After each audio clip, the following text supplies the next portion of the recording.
I did have a cop buddy who had a what's that knife called? That's like a raptor claw. It's the karambit.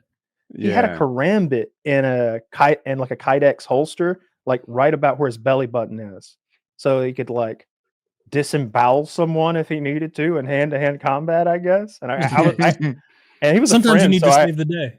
Well, he was showing me his whole like duty like setup. Like we looked in the trunk of his cop car, and he's like, yeah, I got my AR there. You know, that optic is set for this range. I have 8 magazines loaded. It's this ammo, and over here I got my med case. It's like going through his whole gear bag and all of his setup, and then he gets to like his utility belt. It's like, what do you have a karambit for? like, are you? In case I have to gut a motherfucker. That was kind of his attitude. Well, I have the karambit because this is made up. There's no weight limit. I'm actually not a cop, Kyle. I'm just to come clean. This is I'm not a cop. I think a karambit's even a good weapon. Is it like close quarters? Like if they're on you, I think the idea was like you're wrestling. To be held backwards. Oh. Yeah, blade forward, like so you could, but it sort of like got a ripping and he's got a karambit on it. This is the one we had. Oh fuck!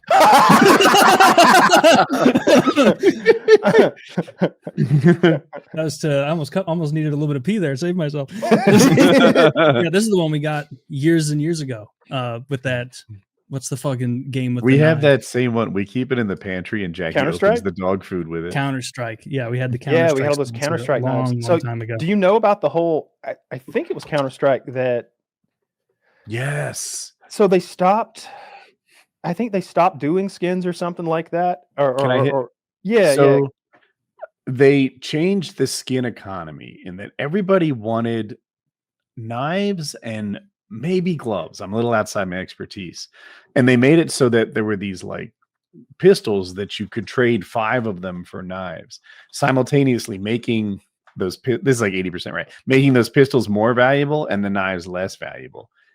14 people in China threw themselves off of buildings in suicide attempt, like successful suicides, because the bottom fell out of the market.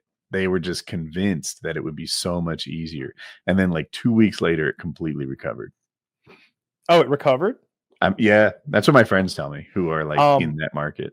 Yeah, so I wanted to look it up to get the number right. So Counter-Strike, there was the market was $2 billion. There was $2 billion in value of skins, and that they devalued. And so some people were investing in CSGO skins like it was the stock market. Like their net worth was tied up in CSGO skins. And when that went away, like people jump off buildings, I guess. Most of my friends were like, dude, I sold 4 weeks ago. I bought my new PC with my skin money. Like a lot of those guys have thousands of dollars worth of skins. Some people made money. People who had like undesirable pistols that could be traded for more desirable things. Previously, they were just undesirable. Now you take 5 of those, roll the dice on a knife. Now, so they became valuable. But Rust skins are expensive too. I'm definitely not as expensive as CSGO skins, as far as I know, but hundreds of dollars, for various Rust skins. I've got a couple $100 worth of Rust skins. Can't you buy them from the server? So you used to be able to utilize something, and there would be servers that utilize something called Skinbox, and it was basically a mechanic in which you could apply any skin to any gun for free with a basic level workbench type thing in your base. If you paid that server, say $5 for the month or something like that. I always did that because you don't want to settle on one skin for every AK is a different color now because they're free. Every door is like the coolest door. Do other people see what you've done to it? Yeah. It exists in the world. So like the door to your base can look like a door, or it can look like a monster's gaping mouth and it glows in the dark. That's one of the Halloweens. And your backpack or your sleeping bags in that game are a game mechanic. Everywhere where you construct and place a sleeping bag in the entire world now becomes a potential spawn point for you. Next time you spawn, you can click on that sleeping bag, and that's where you'll spawn. There's some range balancing stuff so you can't just constantly spawn right next to yourself. But in any case, having a sleeping bag that blends in with the environment is valuable. So the camouflage sleeping bag is a good thing to have. So jabronis don't come by and just rip up your sleeping bags as they see them. So they have value because of that. There's AK skins that have value because the sight is more visible. It's like this one has a glowing front sight. Like that's really Some valuable. are just quality of life. I watch a guy, the starting stone. You probably never seen it, but yeah, there's a stone you start with in your hands. His looked like a pumpkin, a jack-o'-lantern actually, and he was banging on it, and it's just, I think it's the same thing. Yeah, mine's a gem. I think I've got like a big like geo type gemstone for mine or something like that. Yeah, there's tons of skins in Rust. Like there's hundreds and hundreds of items, and all of them have dozens and dozens of skins. It's fun to do. So They yeah, changed spent it some a money on that. lot. I don't know if you played it since they changed the big Rust update with the workbenches. I think I have. I played like a year and a half ago or something like that. Oh, no, what did they do this to is- the workbenches? So it used to be you just collect scrap, and scrap was a currency that had a lot of different utility.